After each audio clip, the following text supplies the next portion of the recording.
AP మాజీ CM YS Jagan త్వరలో తన చేపట్టబోయే పాదయాత్రపై కీలక ప్రకటన చేశారు. ఇకపై ప్రతిరోజు చంద్రబాబుకు సినిమా చూపిస్తానని ఆయన స్పష్టం చేశారు.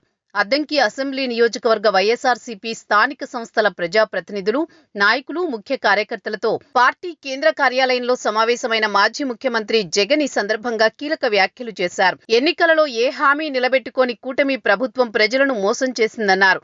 జగన్ పథకాలన్నింటినీ రద్దు చేశారని పేర్కొన్నారు. సూపర్ 6, సూపర్ 7 పథకాలు అంటూ పచ్చి మోసానికి పాల్పడ్డారని టార్గెట్ చేశారు.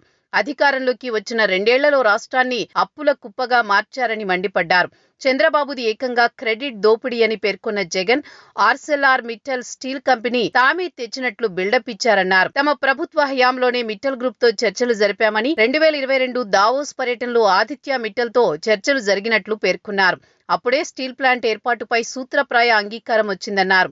అప్పుడే గ్రీన్కోలో 4800 కోట్ల మిట్టల్ పెట్టుబడులు వచ్చాయని పేర్కొన్నారు. ఎస్ఆర్ కొనుగోలు, విస్తరణ అప్పుడే జరిగిందన్నారు. ఆ తర్వాతే స్టీల్ ప్లాంట్ ఏర్పాటుకు 3 ప్రదేశాలు చూపించామని, ఎన్నికలకు ముందే నక్కపల్లిని ఎంపిక చేశామన్నారు. అదే నక్కపల్లిలో బల్క్ డ్రగ్ పార్క్ ప్రాజెక్ట్ ఏమైంది అని ప్రశ్నించారు. కావాలనే భూ వివాదాన్ని సృష్టిస్తున్నారన్నారు. జగన్ 2.0లో పార్టీ కార్యకర్తలకు అత్యధిక ప్రాధాన్యమిస్తామన్నారు.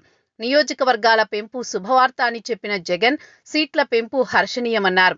ఎస్సీ, ఎస్టీలు, మహిళలకు సీట్లు గణనీయంగా పెంపు చేసినట్టు జగన్ పేర్కొన్నారు. అసెంబ్లీ, ఎంపీ సీట్ల పెంపుతో ఇంకా ఎక్కువ అవకాశాలొస్తాయన్నారు.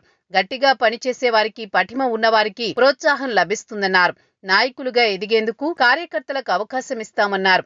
2 ఏళ్లలోని రాష్ట్రం మొత్తం అప్పుల కుప్పగా మారిందని చెప్పిన జగన్ 3.37 లక్షల కోట్లకు పైగా అప్పులు చేశారని ఆరోపించారు. తెచ్చిన అప్పంతా ఏమైపోతుందో చెప్పాలన్నారు. ప్రభుత్వానికి ఆదాయం రావడం లేదని, ఎక్కడికక్కడ యథేచ్ఛగా దోపిడీ కొనసాగుతోందన్నారు.